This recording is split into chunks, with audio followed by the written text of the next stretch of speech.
Un. Bruh. Bonsoir et bienvenue au Wrestling Dog Show, post-show de Raw.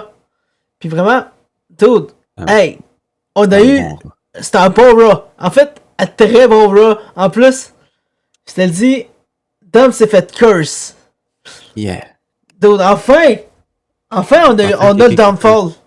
On a fait un downfall de Dom. Mais là, on en revient un peu plus tard là-dessus. On commence littéralement avec qui encore? La Judgment Day qui arrive. Pas le Judgment Day, Non, mais c'est la vision. La vision.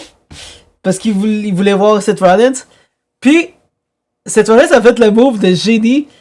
Il a pull out pas un, pas deux, pas trois, mais 4 gars masqués, dont lui-même. Ouais. Dude, genre, tout pour enlever un par un le monde de la Judgment Day. La vision. La vision, ouais. Pourquoi je dis la Judgment Day? La vision, je suis con. Pour après, juste apparaître derrière Paul Heyman, puis refaire le plan B de 2016. 2015. 2015, my bad. My bad. Je suis mauvais avec les années. Mais on sait de quoi on parle avec le plan B. Ouais. Basically, c'était ça.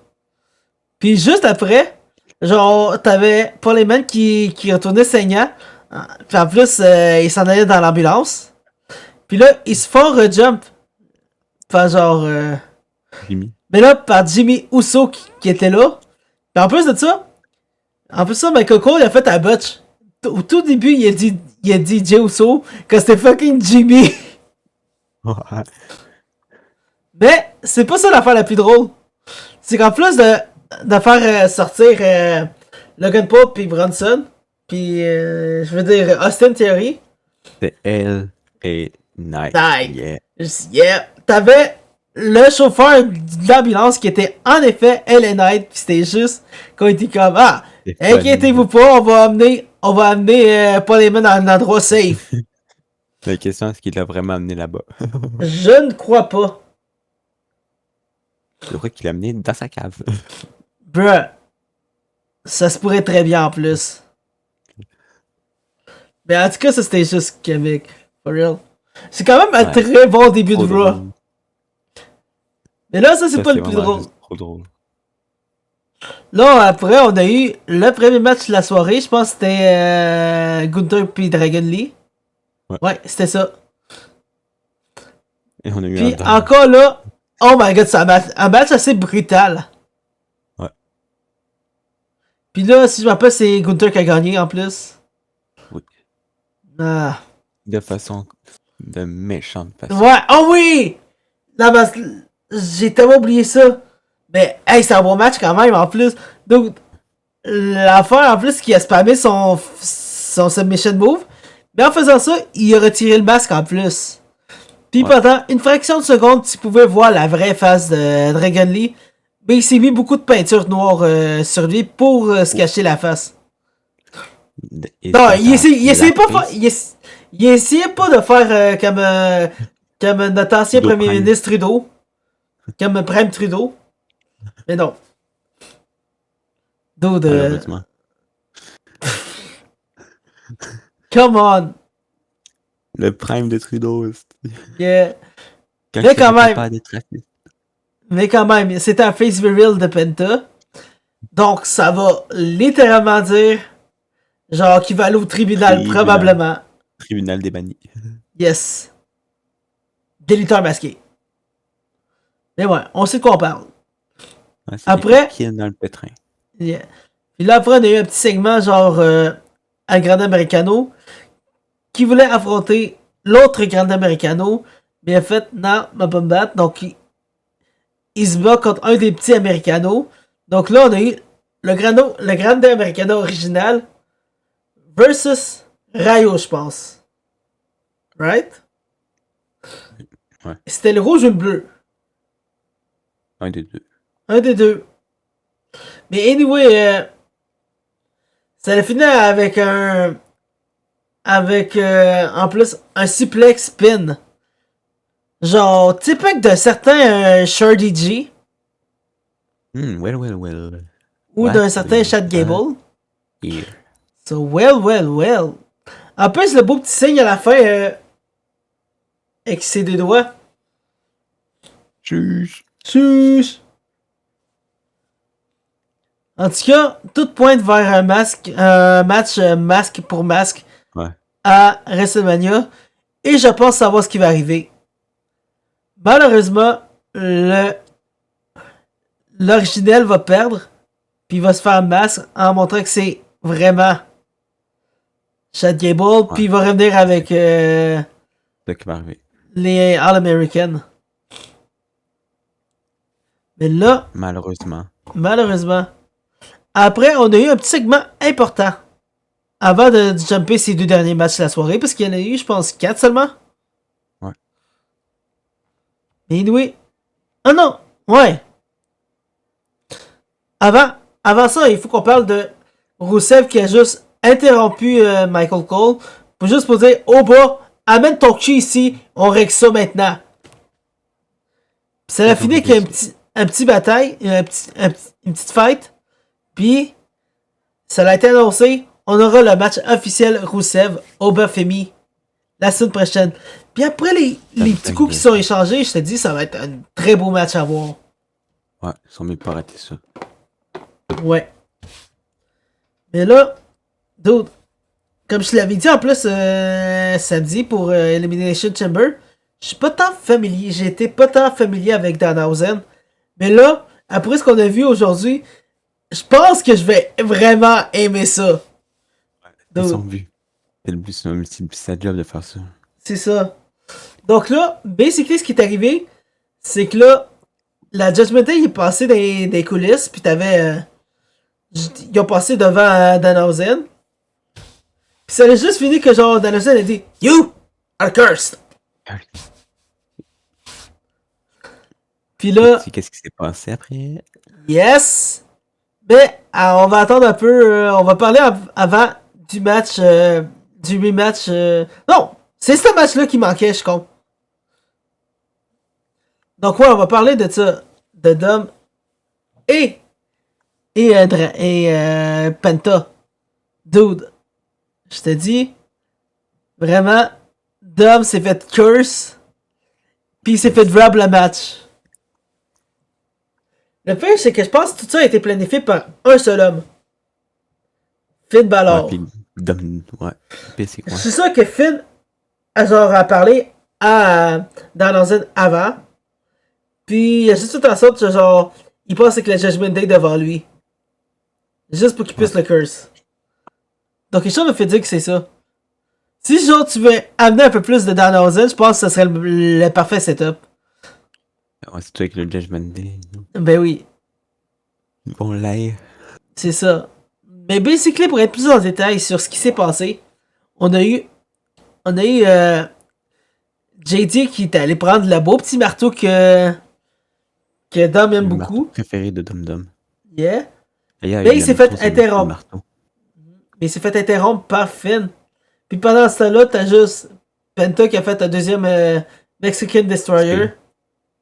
Ouais, Spear puis Mexican. Wait. J'étais brain là-dessus. Non, mais c'est comme, wait. Je me rappelle pas d'avoir un Spear. J'étais comme, no. Mais ça a fini. Yeah. Tu peux pas piéger avec les lutteurs mexicains. À part les noms.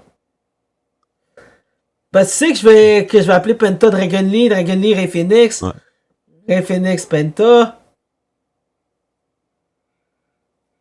C'est ça. Mais anyway, vraiment, Dom s'est fait rub. Le match. Puis là, on a un nouveau champion, Penta. Enfin, il gagne de quoi, lui? Ouais.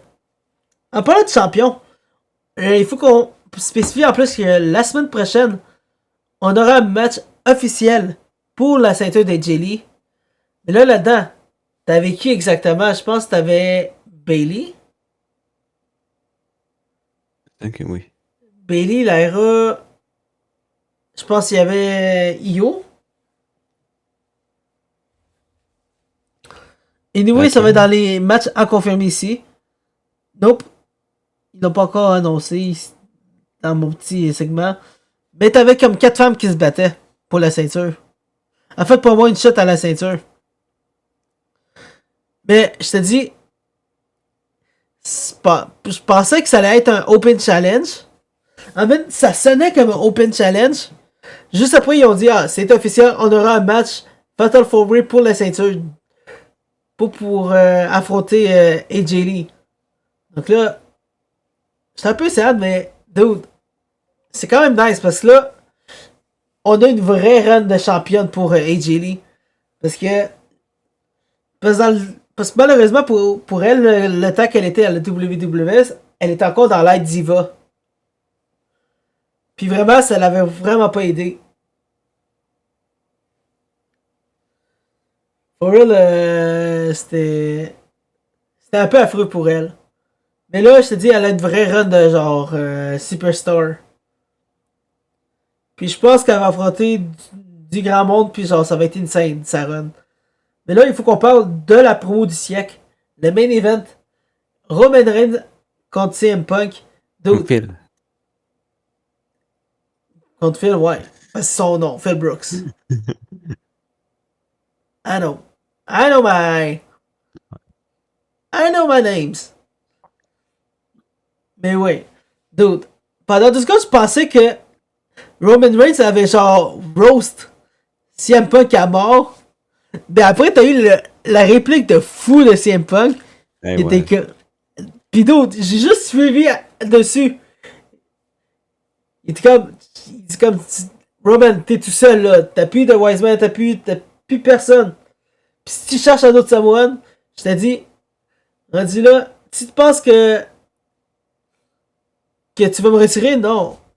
Tu vois, je vais pas te retirer, je vais te bury. Si tu penses que tu vas me bury, je te dis, moi je vais te bury.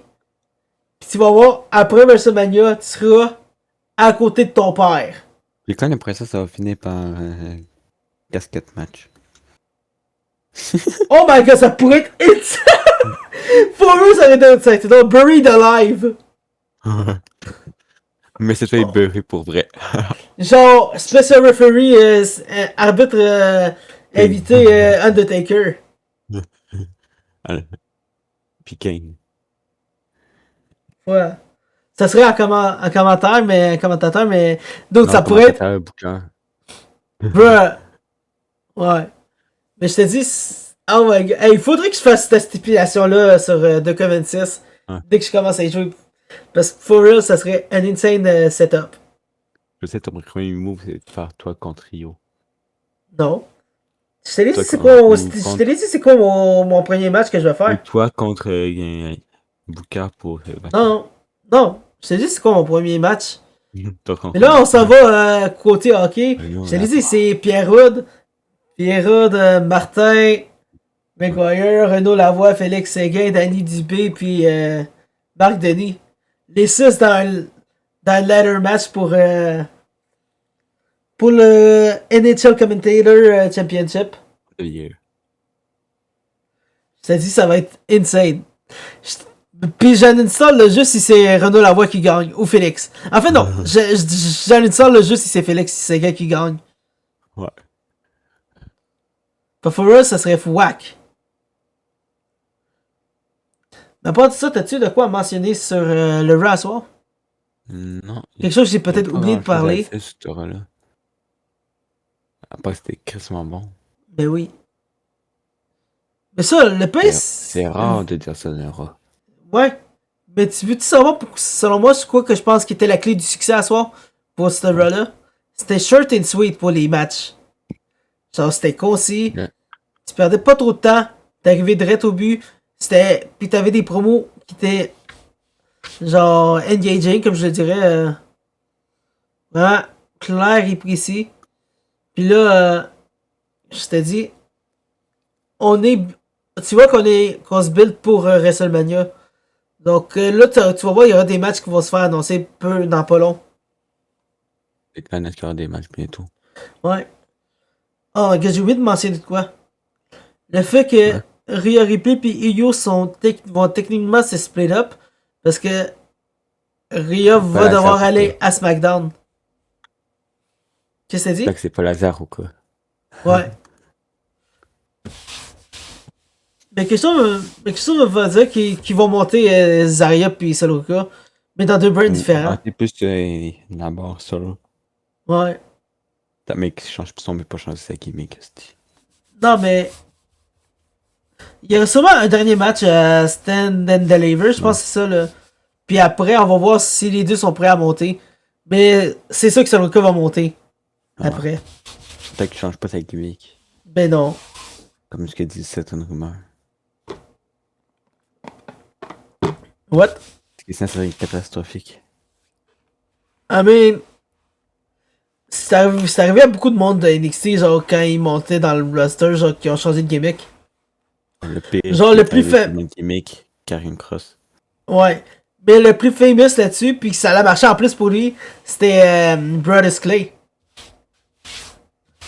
Pas pour longtemps. Pas pour longtemps, mais c'était quand même genre l'ancêtre du New Day. C'était genre le parrain du New Day. Genre, de là, genre, le New Day se sont inspirés, puis en fait, hey, on va juste refaire genre une faction, mais vraiment purely face, engaging, puis comédie. Genre un peu style Funkasaurus, puis ça a marché. Puis d'autres, c'est devenu genre l'une des plus grosses factions depuis pour une décennie quasiment. Donc je t'ai dit, pour real, ce qui me fait chier de voir New Day genre descendre de même déraper en faction hill. Ce qui peut être l'essence qu'il y avait avant, mais ils sont quand même encore très bons. C'est juste ça un peu chiant.